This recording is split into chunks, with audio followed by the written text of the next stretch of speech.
Welcome to the Library Service, Safety, and Security podcast with Dr. Steve Albrecht. I'm the very same Dr. Steve Albrecht, and this podcast is sponsored by Library 2.0 and produced by the founder of Library 2.0, Steve Hargadon. My topic for this half hour is the Code of Quality Service, and this is a document that I know well. It was created by my father, Dr. Carl Albrecht. That's Carl with a K. My dad is best known for his work in customer service and also in leadership, supervision, and kind of a futurist approach that he has to business, what business is going to look like going forward. My dad's written about 40 books. His big book was called Service America, Doing Business in the New Economy. That book came out in 1985, and it sold about 1 million copies and put my dad on the map as the go-to guy about a concept of service excellence, which he called a, quote, managed event, something that we try to do on a daily basis to make sure that we're serving our customers successfully and with skill, using policies, procedures, orientation, training, support, and then also hiring the right kinds of service people that have the enthusiasm, the morale, the experience, the ability to get through tough service interactions with customers and come out on the other side where both parties feel really good about the experience as best as we can. So the concept of the Code of Quality Service is 10 behaviors, and these behaviors are memorable and trainable, especially for library employees. I've adjusted them just a little bit in terms of the language. We'll talk about each one in a little bit of detail, and then I'll wrap up and get you on with the rest of your day. When you look at these 10 behaviors, the approach is to make them as operational as possible and not as abstract. Sometimes you look at collections of guidelines about good customer service, and they have things like be polite, be approachable, and we don't always know what that means in terms of the actual behaviors. Some people have a different perception of what politeness is, and other people have a different perception of what being approachable is. These behaviors in this Code of Quality Service, our attempt is to make them as actionable, as operational as possible. So let's dive in. The first one is greet the patron immediately or when passing by. It's all about eye contact. It's about politeness. It's about a sense of being connected to the person that you see, even for a brief moment, that tells this person they made the right choice by coming in the library today. We want patrons to see us as visible. We want to be able to see patrons as they come in. It's a safety and security thing for me, from my perspective. It's also a way to demonstrate respect with respectful eye contact. Everybody likes a human connection, even as brief as it could be, just for a few moments. You don't have to stop and have a 2-hour conversation with everybody that walks by, but just nodding, smiling, being approachable, make immediate eye contact as somebody comes by. We try not to let distractions of our cell phones or our computer screens get in the way of this quick interaction that says, I'm glad you're here. Nobody likes to be ignored or kept waiting or made to feel like they're invisible. Think about this in places where you have been, where the employees seem so busy with their work that they forget who they are serving, which is the people coming in the door. So just a quick nod and a quick smile can kind of tell the person, I'll be with you as soon as I can, or I'm happy to help you with instructions or directions or to point you in the right direction as to what you're trying to do when you come inside the library. This same issue is really something that we can do over the telephone as well, that we're answering the telephone as quickly as possible, that we're being respectful of the patron's time on the telephone, that we're not putting them on terminal hold, that we're making an effort to explain what we're going to do as we do it. So this first encounter, this first bit of service interaction is really critical. The second step in Carl Albrecht's Code of Quality Service is give each patron that you contact your complete attention. Think about how we like to multitask. Many of us take pride in our ability to multitask. Unfortunately, multitasking or split attention or being distracted is not what the patron perceives. What they see is you're not paying attention to me, you're doing something else. Maybe even if it's on my behalf, I don't know that because you've not explained it to me. As best as you can, try not to get caught up in the distraction of the actual work. Before you dive into what you need to do on the patron's behalf, just get permission for you to do that from them. I need to step over here. I need to come over to the computer. I'm going to step over and talk to a colleague or a boss. I'll come right back to you. If you could just wait for a second, I'll come right back to you. Thanks for your patience. That type of complete attention says that we see you as somebody whose time we value. We see you as somebody who wants to come in and have a specific problem or issue or circumstance discussed or handled by us in a way that's good and solves the presenting problems. But we want to do it in a way where we're not being perceived as being distracted by the other things that are happening around us. So some of this idea about giving the patron our complete attention is an eye contact thing. It's an active listening piece. It talks about how we can try not to handle two pieces of business with two different patrons at once, unless we're talking about an urgency or a safety situation. But the idea that we're trying not to get distracted by telephone calls, by other colleagues, by the computer, by our cell phones, the things that we come across that may pull us away from trying to solve that person's particular issue. Paying close attention to them and their conversation, again, from my perspective, is a safety issue. It allows us to perceive them in terms of who they are and what they're wanting from the library when they come in, who they're with, their kids, their spouse, partner, colleagues, whoever it happens to be. Somebody who is coming in and has a specific issue, we want to give them our complete attention as soon as we know what they want to do. The third step, make the first 30 seconds count with the patron, is also related to the last, or the ninth step out of the 10, almost the last step. Number 9 is make the last 30 seconds count. Think about the combination of those two things. The first 30 seconds of an encounter with somebody is critical and important. It sets the tone for the service interaction. And the last part, the last 30 seconds, also set the tone for the conclusion of the service interaction. So in this first critical half minute, you have a chance to connect with the patron, to get his or her confidence that you're willing to work on their behalf and that you're listening, you're paying attention to what's going on. Sometimes in our library encounters, our interaction completely with the patron may take less than a minute.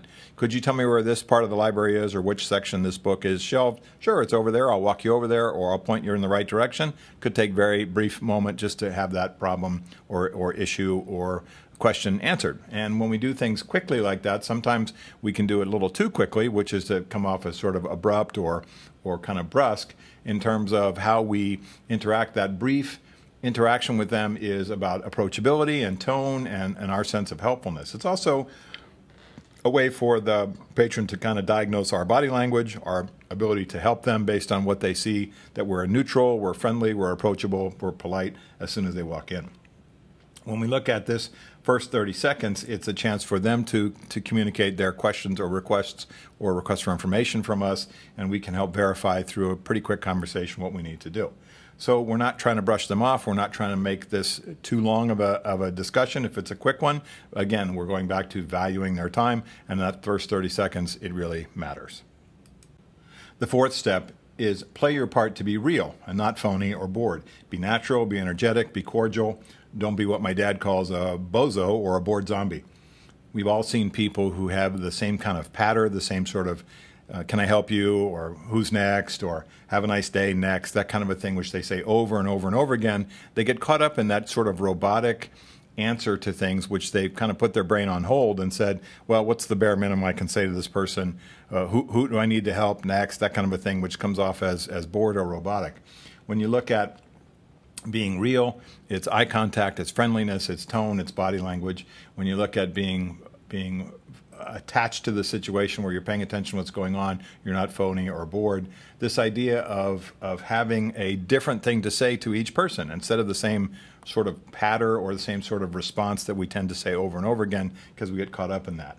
So approach each situation as an opportunity to make a difference in the service interaction with this person, and don't allow yourself to become cold or bored or apathetic. It's easy sometimes to answer things in the same way, and answer things with the same sort of tone, which suggests to this person that you're not totally dialed in. So this also helps on the telephone as well. Good phone manners. We're approachable over the telephone. There's a sense of helpfulness in our voice. It's not a sense in our tone that comes across as bored or rushed or abrupt or angry that you're bothering me by calling us on the telephone. When you look at this interaction here, being natural and energetic and cordial and energy, having some energy and being friendly, maybe a lighter touch, maybe a little bit of humor, maybe a little bit of self-deprecating humor, maybe a little slice of life discussion about the weather or what's going on around us, that the person says, hey, this is another human being that's in the same situation I am. There's a sense of a friendly approach. Even when the patron may not be that friendly, at least you're putting off the kind of vibe, the kind of body language, the kind of tone that says, hey, this is how we function in the library. And oftentimes we can get people to model our behavior if we're approachable, if we're polite, if we're professional. Sometimes they move in that direction as well. So when we look at How we do this, it's talking to this person as if they were a real human being, and you're demonstrating the skills of communication and good service orientation as a real human being as well. The fifth step, the fifth tool, show your energy with sincere friendliness. Think about how people over the phone or face-to-face or over the counter sometimes fake it like they're mailing it in. This idea that they're seeing their interactions with somebody as just another long day where they have to have another interaction with a human being, which they don't want to do. Sometimes we have folks working in customer service jobs that are in the wrong position. They should be doing something in the back with the boxes and not necessarily talking to our patrons because they just don't have the skills for it. Over the phone, over the counter, in the stacks, knowing that you are seen as a representative of the library is an important step. Sometimes in training I use the phrase ambassador for the library, which is sort of corny and hokey, I get it. But people see you as a representative of the library. They don't care how long you've been there or what your job title is or how long you've been doing things, or even if you have a job title. They don't care if you're a full-time employee or a part-time employee or a volunteer. They see you with a name tag on as representing the library, and they have questions or concerns or things they want answered. So when you look at energy, friendliness, approachability, that you are not faking it. We have the type of enthusiasm that says, I care about this job, I care about the people that I encounter at the start of the workday and also at the end of the workday as well. When you look at customer service jobs that are transactional with a lot of high human contact, it's easy to get tired. It's easy to get burnt out. It's easy to go home tired. And so energy is a big part of customer service. Energy is a big part of how we sound on the phone, how we sound face-to-face.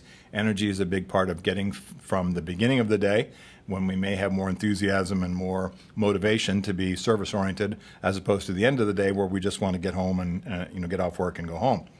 And that approach to having sincerity and having energy and having a real friendliness attached to it is all about working through the entire workday, the work shift, in a way that's helpful for colleagues, it's helpful for bosses, it's helpful for patrons all the way through.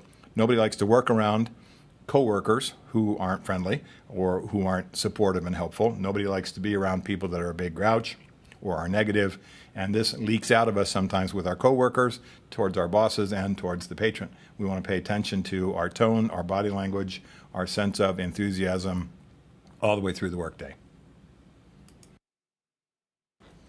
Step 6 in the Code of Quality Service is be the patron's problem solver. Be the patron's agent. Work on his or her behalf. The buck stops with you. You are oftentimes the final decision maker in whatever the situation is that helps them solve the presenting issue that they brought to your attention. If not, you can get help from a colleague or a boss. But be the patron's problem solver says this isn't about brushing this person off or saying that's not my department or my job. Nobody wants to hear that. Nobody wants to hear I'm going on my break. Good luck with that. Hope it works out for you. Nobody wants to hear, well, I think the person that can help you is off today. Nobody wants to hear, well, my boss is usually the one that answers that, but he or she's at lunch.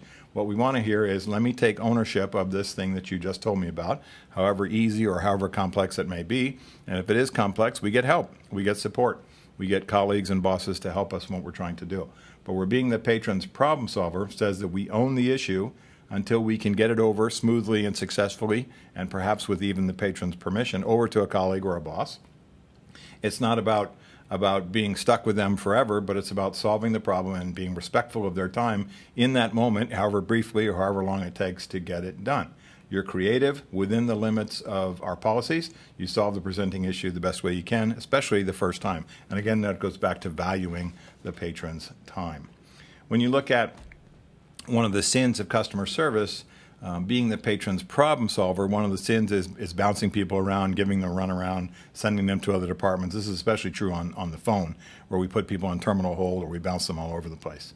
Think about how you have talked to a machine over the telephone instead of a human being, and how you get bounced all over the place based on your account number or based on what social security number or whatever data that you put into the phone where you don't actually talk to a human being. Being the patron's problem solver is something that we take ownership, and in service organizations, everybody serves. One of the big concepts that came out of my dad's service book, Service America, was if you're not serving the customer, your job is to serve somebody who does. So when you're the patron's problem solver, you also may be a boss who may come from the back administrative area of the library to jump in and deal with the situation instead of saying, I'm on the floor all the time and I'm talking to people every time. Maybe I come out and I solve the presenting issue from my office as necessary, either when I'm walking through or when my employees catch me and ask me to do certain things on their behalf for the patron's behalf. So being the patron's problem solver also kind of leads us into the next couple of steps, which really have to do with intuition and common sense and being this person's advocate and perhaps even bending the rules as necessary. So step 7 is use your common sense. And sometimes, unfortunately, common sense is not all that common. When we look at situations where people in service jobs are stuck to the rule book, they're stuck to the policy manual, and the answer to some situations on behalf of the patron or the customer is really obvious, and all they need to do is make something happen by checking a box or flipping a switch or agreeing to do something or agreeing to take ownership of a certain situation, and they won't. And sometimes when bosses talk to these employees about why they would not use good common sense and why they would put the customer through some sort of bureaucratic nightmare or make this person jump through a bunch of hoops, the answer is, well, I was just doing my job. And what we say is, yes, we hire you to do a certain job, but we also hire you to have experience and intuition and a sense of how to solve this person's problem based on what you would like to be, how you'd like to be treated, and what you'd like this person to do if the roles were reversed. Using good common sense says we've all been in situations where the obvious smart solution to the issue is apparent, but the employee won't do anything to make it happen. You get paid to think and work on behalf of our patrons, do the right thing, and use common sense sensibility. And sometimes common sense sensibility is not too common. Just because it's not necessarily in the rule book, and that the rule book could be defined as the code of conduct or the policy manual, doesn't mean we can't take some sort of positive action on behalf of the patron, because not everything is captured in the policy manual. Not everything is captured in the code of conduct. Sometimes there are things where we ask employees to have discretion, to do it in a careful way, to do it in an intelligent way, to do it in a way that doesn't bankrupt the business, but it acts on the patron's behalf, and it's about good common sense. We ask people to think and to be flexible and to get some help as necessary to show our patrons that we're trying to solve problems and help them with their issues and work on their behalf. Step number 8 in Carl Albrecht's Code of Quality Service is bend the rules when the situation calls for it. Bend the rules sometimes when it can help solve the presenting issue for the patron. Perfect example is fines and fees. Sometimes you have the discretion at your level with the circulation desk to simply say, I can waive those fines or I can waive those fees. Or typically, in this situation, we would charge this amount, or I can cut that in half, or I can waive it. Or next time you come in, we'll catch you next time on this. We'll give you the books that you want to check out. Now, again, discretion is a big part of your job. Intuition's a big part of your job. Making good decisions on behalf of the organization without putting the organization at risk. And also, there's a sense of flexibility where you're not stuck in the code of conduct or the rule book, but you're making good decisions on the organization's behalf, on the library's behalf, and on the patron's behalf as well. Sometimes people get stuck in the idea of bending the rules too much. Now, we don't want you to give away the store. We're not trying to put the organization at financial or operational risk, obviously, but we want people to be able to think on their feet. The classic example I always tell in terms of this story was flying on JetBlue Airlines out of Long Beach, California once. I came over and I had been on the road for about 10 days, and I had a heavy suitcase full of dirty clothes and shaving kit and materials and all this type of stuff. I put it up on the ticket counter, the scale at the ticket counter for JetBlue, and it was 51 pounds. Well, obviously the weight limit for most flights is 50 pounds. The ticket agent said, oh, you're at 51. I said, oh, let me grab something and get it out of there. Let me grab my shaving kit. She goes, no, you're good. Grabs my suitcase, throws it on the conveyor belt, hands me my ticket, and says, have a nice flight. Now, obviously, 50 pounds is the weight limit for a piece of luggage. Obviously, I was at 51 pounds, but she bent the rules. Okay, I didn't crash the plane with my extra dirty socks, but she bent the rules in a way which is good for the organization because I talk about that story in a positive way, and good for me. I didn't have to rummage through and take out anything out of my luggage. So we want employees to use discretion. We want them to use good common sense. We want them to act on the patron's behalf. We want them occasionally to bend the rules as necessary. rules exist to make things work properly and effectively, but it doesn't have to be something that we bash the patron over the head with. It doesn't have to be something that we are so stuck in and so cemented to that we can't be flexible and creative. We ask employees to get permission sometimes from their boss or the person in charge or another supervisor. We ask employees to use discretion about what they do so that there's not a mixed set of consistency and rules in the library where people say, well, you did this for my friend yesterday, and why can't you do it for me? When we put ourselves in a sort of captured situation where we're trying to say, well, that was different. This is a different situation today. We want a sense of consistency if we're going to bend the rules. And also that may drive our conversation as both employees and as supervisors to say some of these rules maybe need to change. Some of our policies need to be updated. Some of our approaches, our guidelines, our code of conduct needs to be updated to reflect the fact that most people ignore this rule anyway, or most employees go around this rule on behalf of the patron. So think about, as a supervisor, manager, and leader, some of the rules that employees bend all the time might be for a good reason, because they're not effective, or they're ridiculous, or they're outdated, or they put the patron in a difficult situation of having to comply or do something that they don't particularly want to do. And I look at these situations, especially in where we have kind of a change in the life in the library with COVID, and things where we're trying to say we want to make good decisions on people's behalf in terms of safety and health and things like that, but we also want to say, look, let's act like adults, intelligent people in a situation where we can make good decisions that support what we're trying to do in our facility. Two themes jump at us at the number 9 step, which is make the last 30 seconds count. I talked about how connected the first 30 seconds and the last 30 seconds, step 3 and step 9, are in this code. But it's also about, perhaps we have a chance for something my dad calls service recovery. Service recovery is our ability to say, I'm sorry that happened. We're sorry that happened. Let's fix that right now. Let's make sure it doesn't happen to you again. Sorry that happened to your son or daughter who came in yesterday with that issue. We'll make sure it doesn't happen again. We apologize. Sometimes a graceful apology, even, and here's the key, even if it's not our fault, goes a long way towards checking the box of the patron that says these people care about the service experience, about the library experience. Many times my attorney friends, and this is really back in the day when liability for everything that government did seemed to be on everybody's mind, was don't apologize, we'll get sued. And I'm like, you're being ridiculous. We apologize because it's the right thing to do. We apologize because it's a professional thing to do. Now, sometimes it's not our fault. Sometimes our bureaucracies, our rules and guidelines and policies have made the situation, in which case we need to apologize and fix it. Other times it's the patron's fault. One of the things I say in my training programs all the time is the customer is not always right. And if you go through a training program where the presenter tries to say that the customer is always right, you know that's wrong intuitively. Many times patrons are incorrect, either through their own misguided sense of things, or they've been told something by somebody else who doesn't work at the library, or they've misidentified a policy or read something online which is not exactly true. We've all had patrons say, well, I was told I didn't have to pay for that, or I was told I didn't have to do that, or I was told I was allowed to get this for free, or whatever it happens to be, and they're not always right. Sometimes we apologize just because it checks a box in the person's head, especially when they're angry, and they say, well, at least I got those horrible folks at the library to apologize to me for something that not necessarily our fault, but they won't take ownership even if it was their fault. But when we look at service recovery, our ability to fix the issue and not victimize the staff again or the patron again, it's a big step. Sometimes we need to look at our policies, our bureaucracies, how things go into chokeholds and tunnels and things like that where they just disappear. The idea that we can't connect or fix the problem the first time and it takes 2 months and an act of Congress, then we look at removing some of these choke points and these bureaucracies from these situations. That's part of service recovery as well.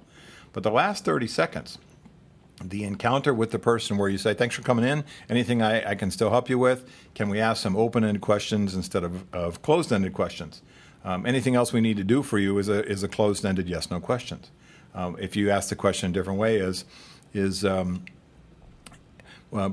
if you look at it and say, in particularly anything that I could do for you that's a yes-no answer is kind of a closed-ended approach. More open-ended answers is what are the concerns do you have before I head over to help somebody else? Things like that are more open-ended, designed to get this person to maybe tell you a little bit more about what they need before you turn them loose.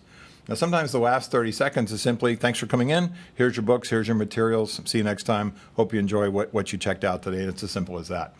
It's all about sort of finalizing or wrapping up, kind of in a finishing touch, the library experience. And doing everything you can to kind of add value to that last little moment when the person leaves and says, hey, they care here.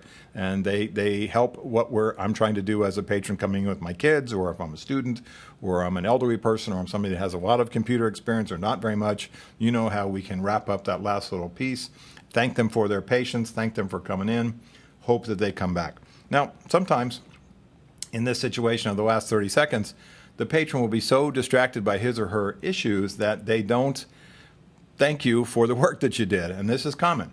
One of the issues that we see in the United States is people have a very high expectation of customer service. If you've traveled around the rest of the world, it's not the same. But in the United States, we have a very high expectation of service. We have a very high expectation of the level of quality service that we get. Sometimes people take what you do for granted. Sometimes they won't thank you, even though you may have spent a substantial amount of time with them, several hours. Now, that's not mean we have to beg for a you're welcome out of people, but sometimes folks get so distracted by their own lives that they don't pay attention to the fact that you've worked really hard on their behalf. That's okay. Even if they don't thank you back, thank them anyway. When we look at the 10th step, it's probably kind of a capstone step, and it's take good care of yourself. Stay hydrated, get your lunch, take your breaks, get rest before you come into work, take care of yourself after work. When you look at service jobs, they are challenging and tiring. It's easy to get burnt out if you have a transactional, high human contact job where you're doing a lot of things over the phone, a lot of things over the counter, a lot of things out in the stacks. Get your sleep, get some exercise, walk your dog if you have one, catch up on your reading or your other hobbies that you like to do. Stay fresh and focused. Help yourself have a long and healthy career in library service by saying, I need to take care of myself before I can take care of other people. So there you have it. That's the Code of Quality Service, my dad's collection of 10 behaviors that he has created as part of his work in customer service and service excellence throughout his career. And when you look at the Code of Quality Service as a supervisor, you may take an individual one of these 10 and make it a training discussion. You could take all 10 and turn it into a staff meeting. You can use some of these 10 as a coaching intervention with an employee who has maybe a specific area that he or she needs to work on, communications, service skills, politeness, whatever it happens to be. So look at these 10 as a collection, but also look at these 10 as things that you may be able to pull out for specific coaching discussions or coaching situations. Look at these 10 as a way to motivate your staff, to remind them of things that they already know, but you're simply bringing to their attention some kind of ways to fine-tune some of their behaviors when it comes to dealing with even especially difficult, challenging patrons. And we look at the way that we do business as this Code of Quality Service as a guidepost for what we like to do in terms of service excellence in our library. So my thanks to the producer of the Library Service, Safety, and Security podcast, Steve Hargadon. For more information, visit the Library 2.0 website at library20.com. Until next time, I'm Dr. Steve Albrecht. Thanks for listening to the Library Service, Safety, and Security podcast.